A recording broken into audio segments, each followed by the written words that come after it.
வணக்கம், welcome to thiyonilapradeep kitchen. இன்னைக்கு நம்ம பார்க்க போற ரெசிபி சீஸ் garlic டோஸ்ட்.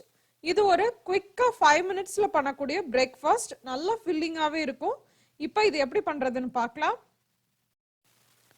இது பண்றதுக்கு ஒரு பவுல்ல எல்லா இன்கிரிடியன்ட்ஸையும் ஃபர்ஸ்ட் மிக்ஸ் பண்ணிடலாம். அதுக்கு 1 டேபிள் ஸ்பூன் அளவு பட்டர் சேர்த்துக்கோங்க. உருக்குன வெண்ணெயா சேர்த்துக்கோங்க. அப்புறம் அது கூடவே ஒரு 4ல இருந்து 5 பல்லு பூண்டை சின்ன சின்னதா நறுக்கி வச்சிருக்கேன். நீங்க துருவி கூட சேர்த்துக்கலாம். நறுக்குனீங்க அப்படின்னா வாயில கடிபடும். துருவி சேர்த்துக்கிட்டீங்க அப்படின்னா கடிப்படாது.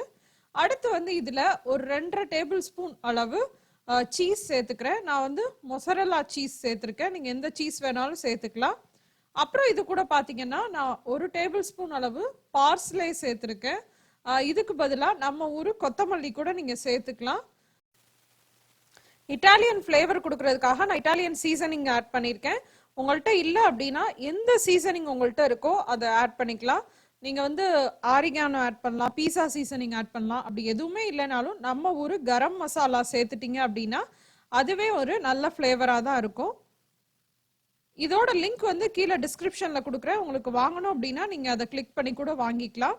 அடுத்து பாத்தீங்கன்னா மிளகு தூள் காரத்துக்கு சேர்த்துக்கிறேன். நீங்க சில்லி பவுடர் கூட சேர்த்துக்கலாம். இது எல்லாத்தையுமே சேர்த்துட்டு தேவையான அளவு உப்பு சேர்த்துட்டு அதை நல்லா கலந்து விட்டுக்கோங்க. இப்ப நம்ம சில்லி கார்லிக் டோஸ்ட்டுக்கு தேவையான அந்த ஸ்டஃபிங் ரெடி ஆயிடுச்சு. இப்ப இதை நம்ம பிரெட்ல ஸ்ப்ரெட் பண்ணலாம். பிரெட்ல ஸ்ப்ரெட் பண்றதுக்கு முன்னாடி அதை ஒரு சைடு டோஸ்ட் பண்ணி எடுத்துக்கோங்க. கொஞ்சமா பட்டர் சேர்த்துட்டு ஒரு சைடு மட்டும் டோஸ்ட் பண்ணி எடுத்துக்கோங்க. இந்த மாதிரி டோஸ்ட் பண்ணதுக்கு அப்புறமா அதுல நம்ம செஞ்சு வச்சிருக்கோம்ல அந்த சீஸ் கார்லிக் மிக்ஸ் அதை ஸ்ப்ரெட் பண்ணிக்கோங்க. எந்த சைடு டோஸ்ட் பண்ணிருக்கீங்களோ அந்த சைடு ஸ்ப்ரெட் பண்ணிக்கோங்க. உங்களுக்கு எவ்வளோ சீஸ் வேணுமோ அவ்வளோ நீங்க ஸ்ப்ரெட் பண்ணிக்கலாம். நல்லா எல்லா சைடும் போற மாதிரி ஸ்ப்ரெட் பண்ணிக்கோங்க. உங்களுக்கு சீஸ் அதிகமா வேணாம் அப்படின்னா கொஞ்சம் கூட கம்மி பண்ணிக்கலாம். இப்போ ஒரு தவால கொஞ்சமா பட்டர் சேர்த்துட்டு நம்ம ஸ்ப்ரெட் பண்ணி வச்சிருக்கோம் இல்லையா அந்த சீஸ் ஸ்ப்ரெட் பண்ணி வச்சிருக்க பிரெட்டை சேர்த்துக்கோங்க. சேர்த்துட்டு இதை நம்ம மூடி வச்சு குக் பண்ணோம். அப்பதான் பாத்தீங்கன்னா சீஸ்லாம் மெல்ட் ஆகும். அதே மாதிரி சிம்மில் வச்சு குக் பண்ணுங்க. சீஸ் மெல்ட் ஆகிற சமயத்துல பிரெட் கரிஞ்சிடக்கூடாது.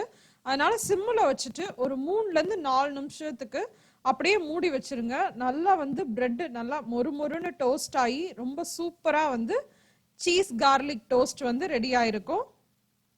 இப்போ பாருங்க நல்லா சீஸ்லாம் மெல்ட் ஆகி ரெடி ஆயிருச்சு. இப்போ இதை நம்ம சர்வ் பண்ணிடலாம். இப்போ இதை நம்ம கட் பண்ணி சர்வ் பண்ணிடலாம்.